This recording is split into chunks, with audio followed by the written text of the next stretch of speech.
Imaginez que vous essayez d'escalader l'Everest en tongs ou de traverser l'océan dans un voilier en papier. Maintenant, imaginez que vous devez déplacer 40 tonnes d'acier et de marchandises à travers une montagne à l'aide d'un moteur qui ne sait rugir que d'une seule manière.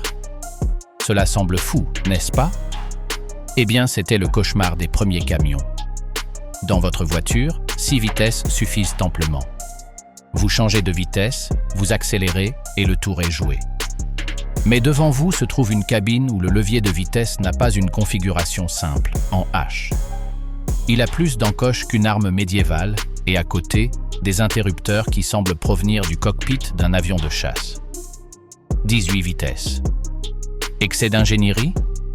Complexité inutile? Je vais vous confier un secret. Ce levier, avec ses 18 possibilités, n'est pas un luxe. C'est l'arme de survie la plus importante dans cette cabine.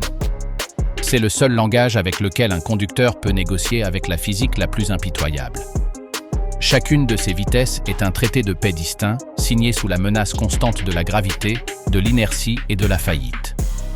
Ce n'est pas une vidéo sur les boîtes de vitesse. C'est l'histoire de la façon dont l'homme a dompté la force brute, non pas avec plus de puissance, mais avec plus d'intelligence. Accompagnez-moi dans l'esprit de l'ingénieur et les mains du camionneur, où chaque changement de vitesse est une décision qui sépare le progrès du désastre. Le mandat du diesel, pourquoi il vit dans une plage de régime étroite?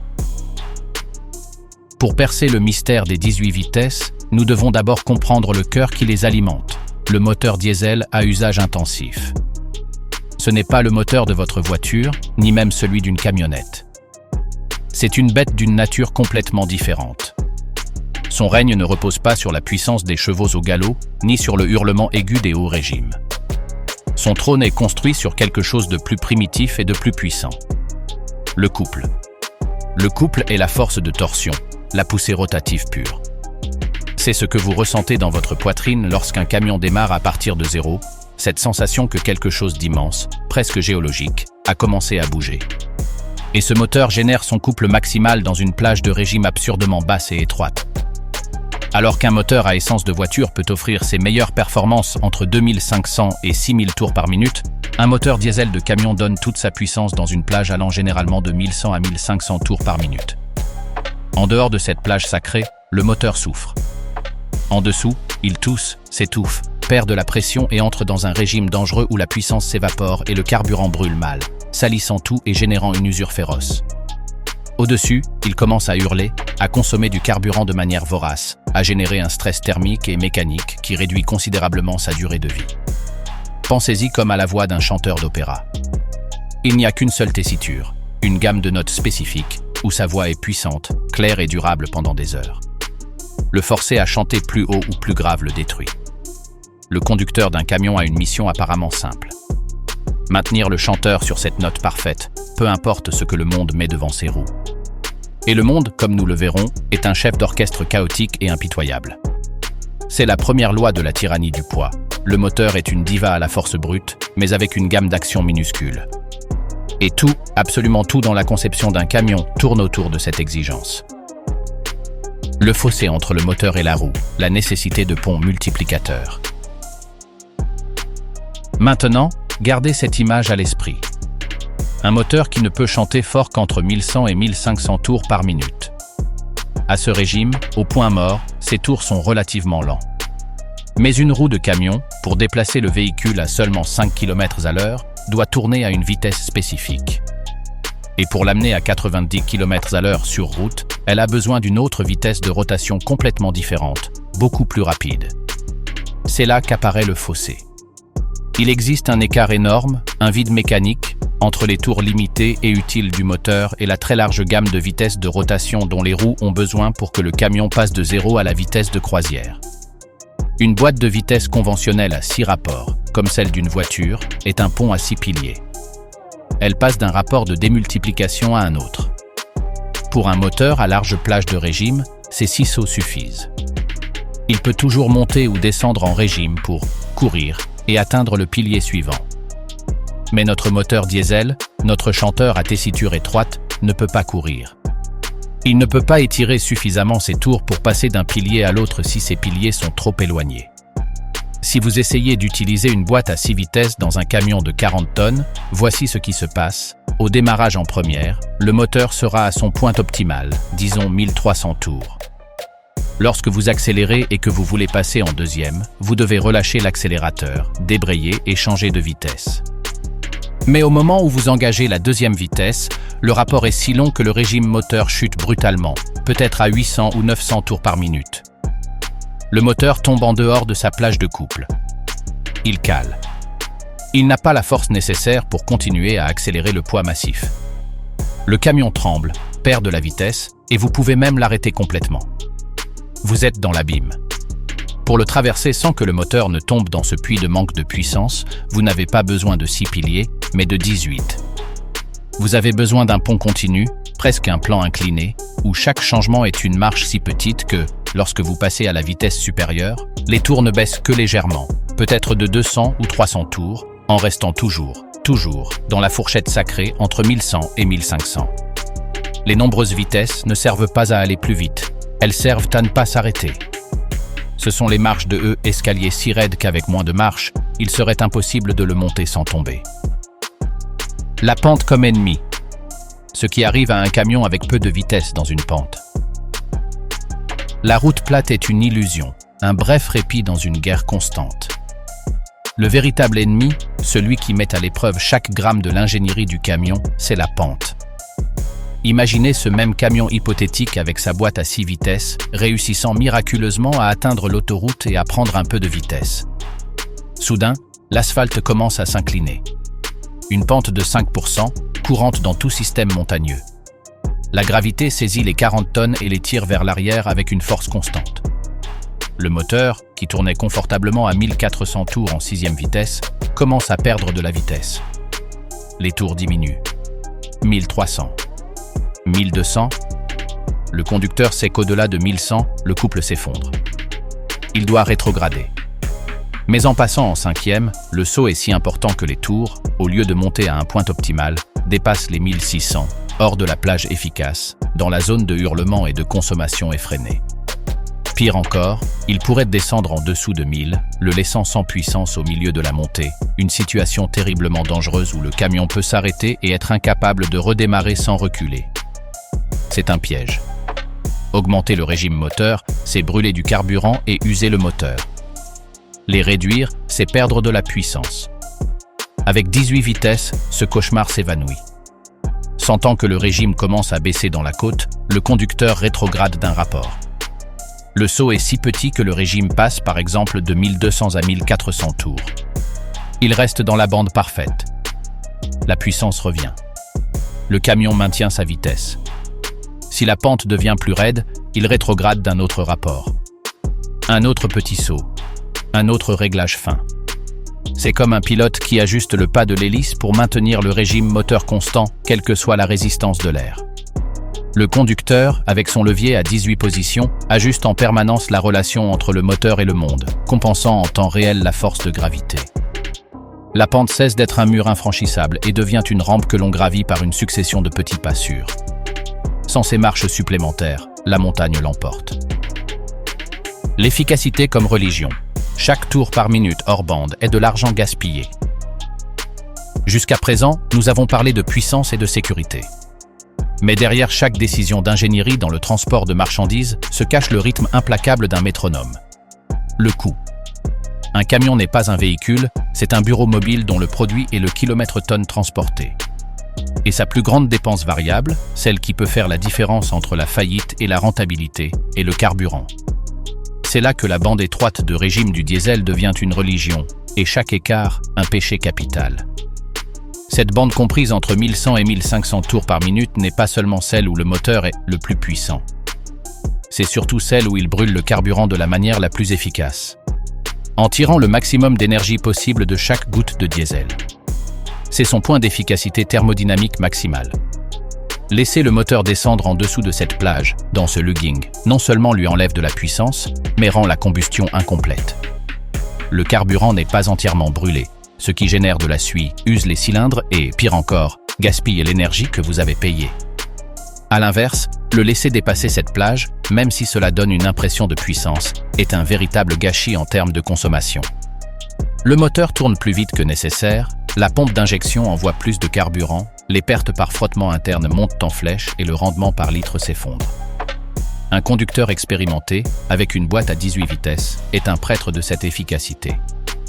Son oreille est entraînée à écouter le bruit du moteur. Sa main sur le levier agit comme un thermostat de régime, maintenant l'aiguille du compte-tours à ce point idéal, quelle que soit la charge, le vent ou la pente du terrain. Chaque fois qu'il change de vitesse et que le régime tombe juste entre 1500 et 1200 tours, parfaitement dans la plage, il a économisé de l'argent. Vous avez transformé un saut potentiellement coûteux en une étape rentable. Sur un trajet de 1500 km, ces micro-optimisations s'additionnent. Elles peuvent faire la différence entre arriver avec le réservoir de secours ou devoir faire le plein à un prix élevé au milieu de nulle part. La boîte à vitesse n'est pas un dispositif de luxe, c'est l'outil de gestion financière le plus important dans la cabine. C'est ce qui transforme la puissance brute en gain net. Le frein moteur, la vitesse comme système de sécurité active. Mais la route n'est pas seulement une question de montée.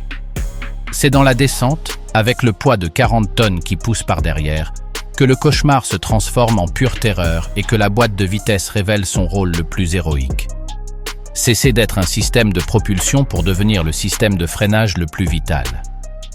Les freins à disque ou à tambour d'un camion sont formidables, mais ils ont une limite mortelle. Ils surchauffent. Dans une longue descente raide, si le conducteur dépend uniquement de la pédale de frein, les rotors et les plaquettes peuvent devenir incandescents, perdre toute efficacité, fading, et tomber complètement en panne. Il en résulte une perte totale de contrôle, un camion emballé qui se transforme en projectile de plusieurs dizaines de tonnes. La solution réside, là encore, dans les vitesses. Le frein moteur. En sélectionnant une vitesse basse dans la descente, le conducteur force le moteur à tourner à haut régime sans injecter de carburant. Le système d'injection se ferme. Dans cet état, le moteur cesse d'être un producteur d'énergie et se transforme en un énorme compresseur d'air. Les pistons, en remontant dans les cylindres, doivent comprimer l'air qui y est emprisonné, et cette compression nécessite une énergie brutale qui est directement prélevée sur les roues motrices, via la transmission. Il s'agit d'une résistance massive, d'une ancre interne. Plus le rapport sélectionné est bas, plus la force de compression est importante et plus le freinage est efficace. Un conducteur expérimenté aborde une pente raide en sélectionnant un rapport suffisamment bas pour que le frein moteur maintienne la vitesse du camion sous contrôle, n'utilisant les freins à friction que pour des ajustements mineurs ou l'arrêt final. Ici, la boîte à 18 vitesses offre un contrôle granulaire exquis. Descendre une pente de 5% n'est pas la même chose que descendre une pente de 12%. Avec de nombreux rapports, le conducteur peut choisir exactement le rapport qui offre la résistance parfaite pour cette pente spécifique et ce poids spécifique, en maintenant une vitesse sûre et constante sans toucher au frein. C'est un acte de pure prévoyance. C'est comprendre que le levier de vitesse ne sert pas seulement à avancer, mais aussi, et peut-être plus important encore, à freiner. Dans la descente, chacune de ces 18 vitesses se transforme en un niveau différent d'un puissant parachute en acier. C'est la dernière ligne de défense contre la catastrophe et la preuve ultime que dans un camion, la transmission n'est pas un accessoire. C'est le système nerveux central de toute l'opération, le lien intelligent entre la puissance de l'homme, la machine et la loi de la gravité. Comprendre la nécessité de 18 vitesses est une première étape, mais pour vraiment apprécier cette prouesse d'ingénierie, il faut s'aventurer dans le labyrinthe d'acier forgé où cette théorie se transforme en métal. Une boîte de vitesse de camion n'est pas simplement une version agrandie de celle d'une voiture. C'est un univers parallèle d'ingénierie, une construction modulaire et stratifiée où la complexité est gérée avec une logique militaire. Ce chapitre est une dissection de cet univers. Nous verrons comment les ingénieurs, au lieu de créer un monstre d'une seule pièce avec 18 engrenages alignés, ont conçu un système élégant et presque intellectuel pour multiplier les possibilités et comment cette conception se traduit dans le rituel quotidien du conducteur. L'idée géniale, transmission principale, auxiliaire et diviseur. La solution pour créer 18 rapports de transmission sans construire une boîte de la taille d'un réfrigérateur et d'un poids insoutenable était la modularité. Les ingénieurs n'ont pas empilé 18 engrenages sur un seul axe. Ils ont plutôt créé une architecture en couches, une boîte de vitesse à l'intérieur d'une autre boîte de vitesse. Le cœur du système de T, la transmission principale. Il s'agit généralement d'une boîte de vitesse robuste et conventionnelle, très similaire à celle d'un ancien véhicule lourd, avec 4, 5 ou 6 vitesses avant. Considérez-la comme la première dimension, la base. Mais ces vitesses sont très espacées les unes des autres. Pour combler les énormes écarts entre elles, une deuxième couche est ajoutée, la transmission auxiliaire ou le splitter, diviseur.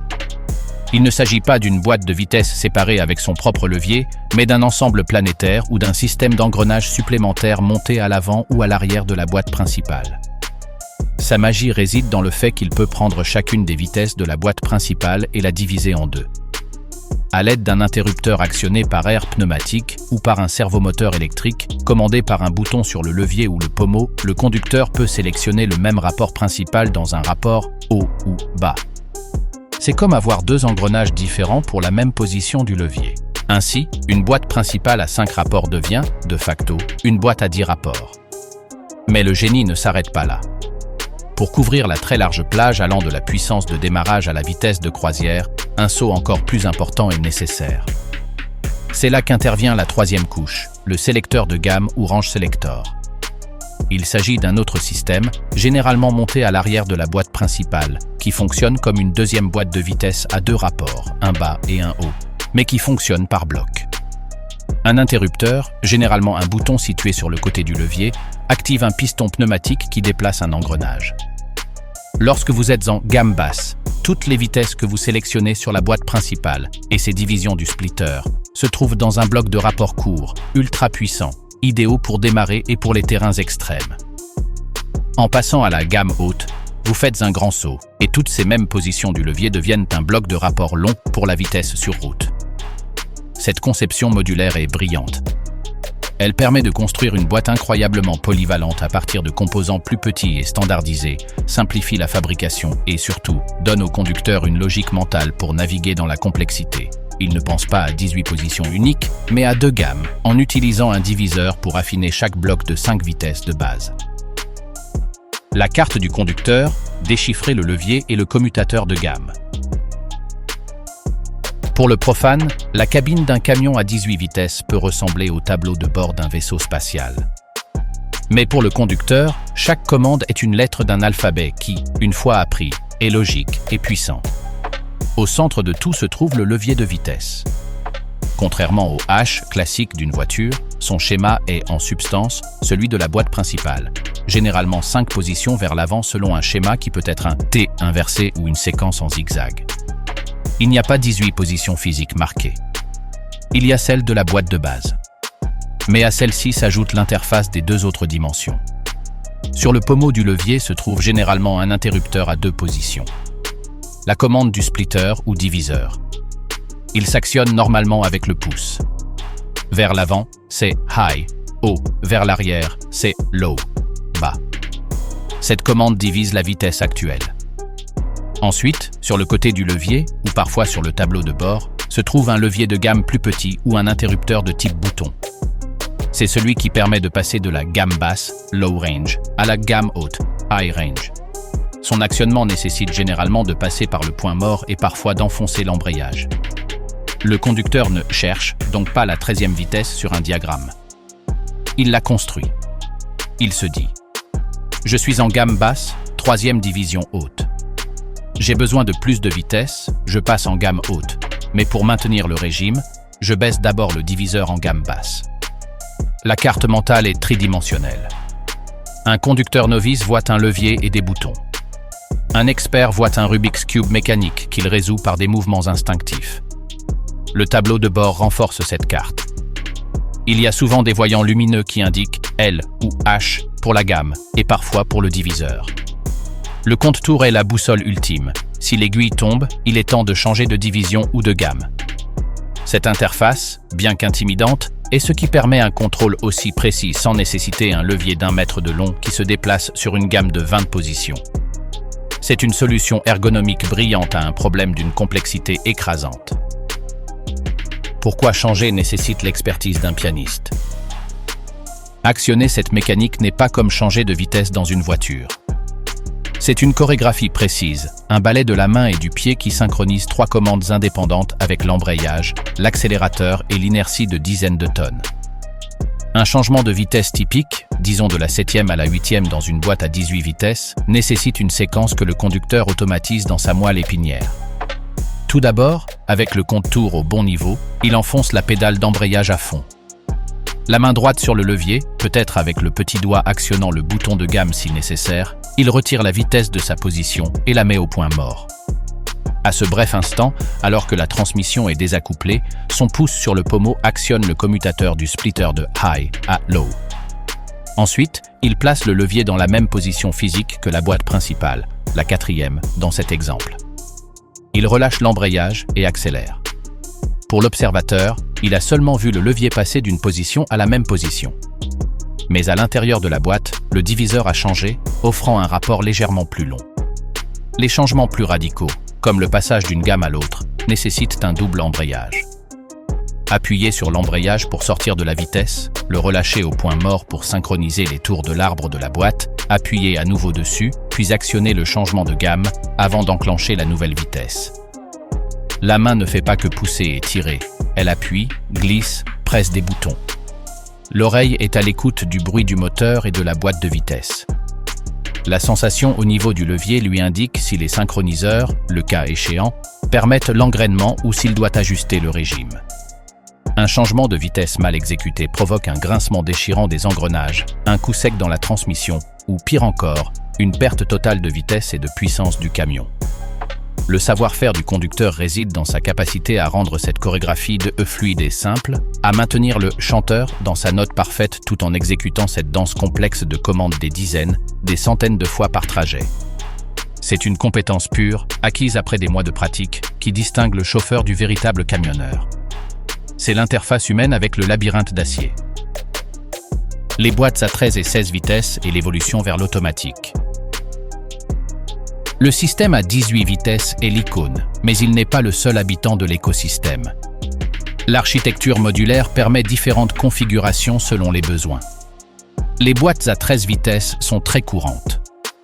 Elles sont généralement configurées en 4x2 plus une gamme ou en 5x2 avec un schéma de gamme légèrement différent où certaines vitesses se chevauchent. Elles offrent une bonne gamme pour des applications générales sans complexité maximale. Les boîtes à 16 vitesses sont généralement composées de 4 vitesses principales par 2 splitters par 2 gammes, ce qui donne un total de 16 vitesses pures, sans chevauchement. Elles constituent un compromis populaire. Mais l'évolution la plus significative n'est pas d'ajouter plus d'engrenages, mais d'éliminer le danseur humain de la chorégraphie. Les transmissions automatisées pour camions, telles que les célèbres boîtes Eaton Fuller Advantage ou Mercedes-Benz PowerShift, représentent la prochaine révolution. Ces boîtes conservent l'architecture fondamentale des engrenages dans différentes gammes et divisions. La différence est qu'une unité de contrôle électronique, ECU, un ordinateur, devient le conducteur de la boîte. Des capteurs surveillent la vitesse du véhicule, le régime moteur, la position de l'accélérateur, la pente, même avec des inclinomètres, et le poids. À partir de ces informations, l'ECU décide à tout moment du rapport optimal. Il actionne les embrayages, qui sont souvent à double disque, et les pistons pneumatiques des splitters et des gammes à l'aide de solénoïdes électriques. Le conducteur dispose uniquement d'un sélecteur qui ressemble à celui d'une voiture automatique, D, drive, N, neutral, R, reverse, et peut-être un mode manuel pour forcer un changement ou maintenir un rapport. Le système effectue les changements tout seul, avec une précision millimétrique, en recherchant toujours le rapport qui maintient le moteur dans la plage de couple et d'efficacité maximale. Ces boîtes peuvent même sauter des vitesses, par exemple passer directement de la 10e à la 13e si la situation le permet, ce qui est impossible pour un conducteur manuel. Elles ont démocratisé la conduite efficace des poids lourds, mais, comme nous le verrons ci-dessous, leur adoption n'est pas sans susciter une profonde guerre culturelle. Le coût de la complexité, maintenant ces lois de l'usure. Une telle ingénierie et une telle précision ont un prix, non seulement au moment de l'achat, mais aussi tout au long des centaines de milliers de kilomètres parcourus. Une boîte de vitesse à 18 rapports est un chef-d'œuvre, mais c'est un chef-d'œuvre composé de centaines de pièces mobiles soumises à des contraintes brutales. Engrenages en acier forgé, synchroniseurs en laiton, fourchettes de sélection, roulements à haute charge, joints toriques et systèmes pneumatiques complexes pour les pistons des séparateurs et des gammes. La loi de l'usure règne ici d'une main de fer. Chaque changement de vitesse, Chaque synchronisation, chaque actionnement de l'embrayage génère des frottements et de la chaleur.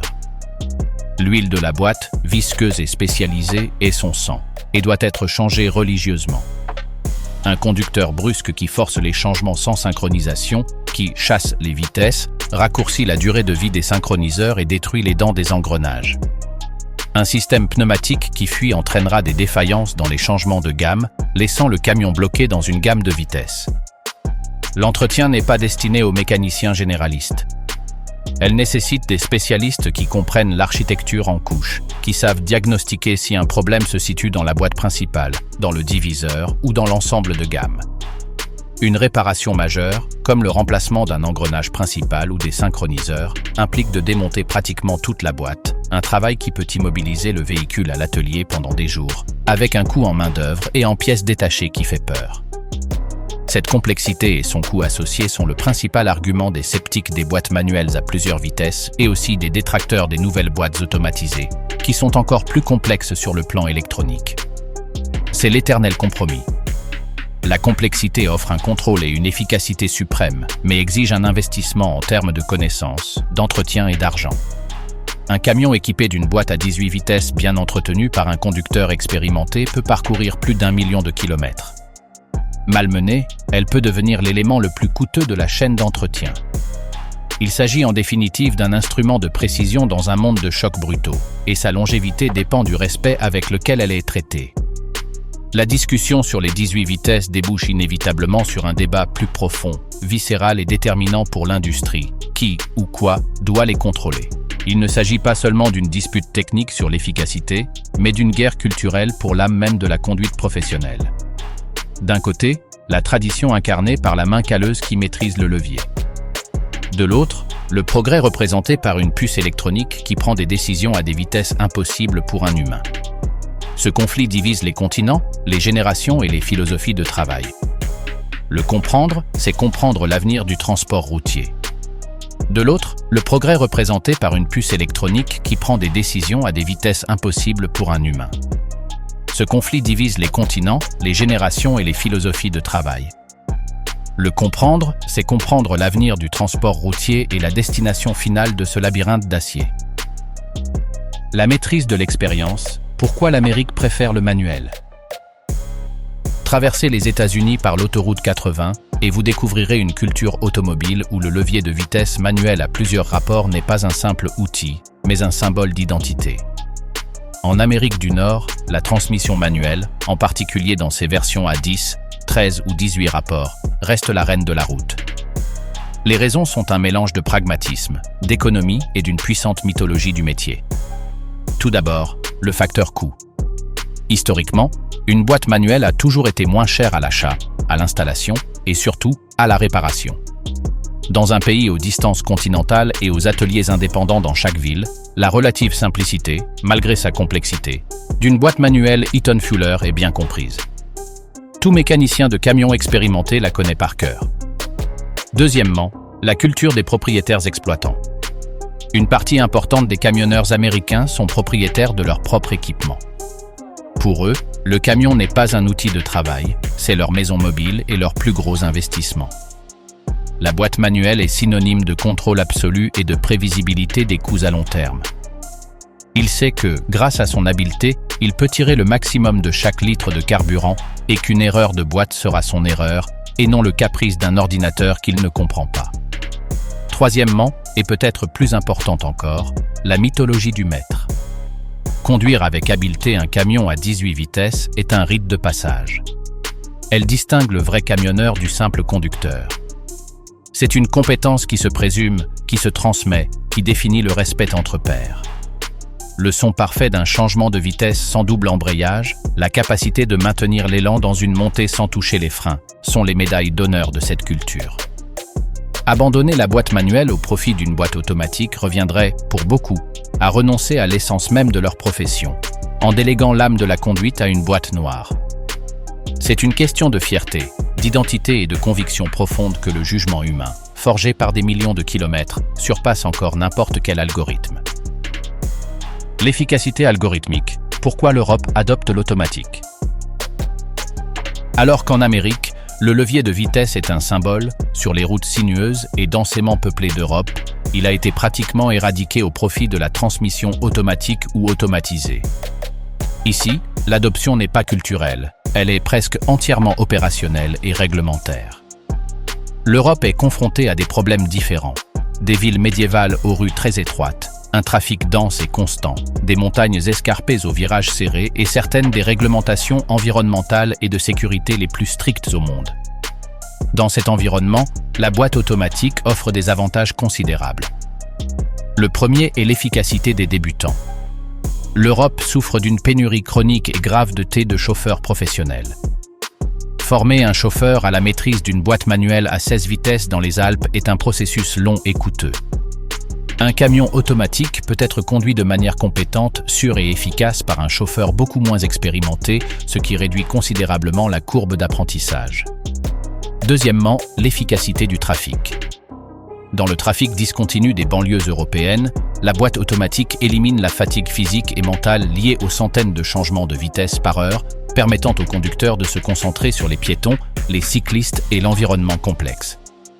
Troisièmement, et de manière décisive, l'efficacité énergétique garantie. Les normes Euro en matière d'émissions sont draconiennes. Les constructeurs européens, Mercedes, Volvo, Scania, MAN, ont intégré leur boîte de vitesse automatisée de manière à ce qu'elle fasse partie d'un système de gestion globale du véhicule.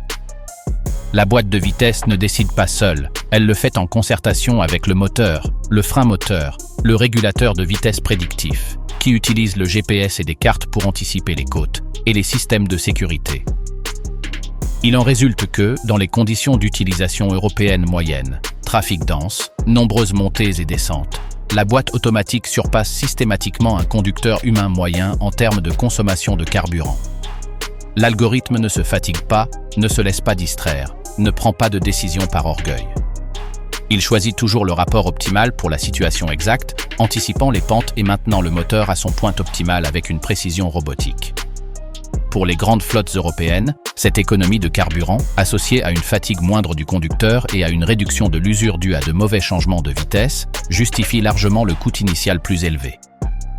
En Europe, le levier de vitesse ne manque pas, car l'efficacité froide et calculée de la boîte automatique s'est avérée être tout simplement l'outil le mieux adapté à un environnement hostile et réglementé. La pénurie de main-d'œuvre qualifiée. Comment la démographie transforme l'industrie? Le facteur le plus puissant qui fait pencher la balance mondiale vers l'automatique n'est pas technique, mais humain, la crise démographique et la relève générationnelle. Partout dans le monde, la profession de chauffeur routier longue distance peine à attirer les jeunes. Les horaires chargés, les longues absences du domicile et l'image physique de la profession la rendent moins attrayante pour les nouvelles générations, élevées dans un monde numérique. De plus, l'obligation de maîtriser une boîte de vitesse manuelle complexe est devenue un obstacle monumental à l'entrée dans la profession. Pourquoi investir des mois dans l'apprentissage d'une compétence obscure et physiquement exigeante, alors que l'on peut obtenir un permis et conduire un camion automatique en quelques semaines? Les entreprises de transport, désespérées de couvrir leurs itinéraires, optent pour la solution pragmatique, supprimer l'obstacle. Elles spécifient des flottes entièrement équipées de transmissions automatiques. Cela crée un cercle vicieux. Comme il y a moins de camions manuels dans les flottes, les auto-écoles ont tendance à moins former à leur conduite. Les nouveaux conducteurs ne savent conduire que des véhicules automatiques, ce qui explique que ces entreprises demandent davantage de véhicules automatiques. La maîtrise de la boîte manuelle, autrefois une compétence essentielle, est en train de devenir un art spécialisé, menacé d'extinction. Cette pression démographique est imparable. Elle oblige même les marchés les plus traditionnels, comme les États-Unis, à adopter les véhicules automatiques à un rythme accéléré.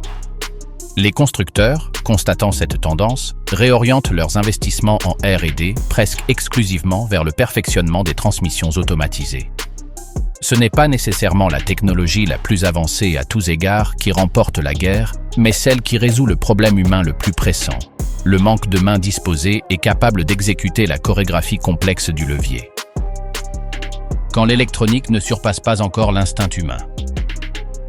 Cependant, même à l'apogée de l'automatisation, il existe des domaines où l'algorithme échoue et où la main expérimentée revendique son règne.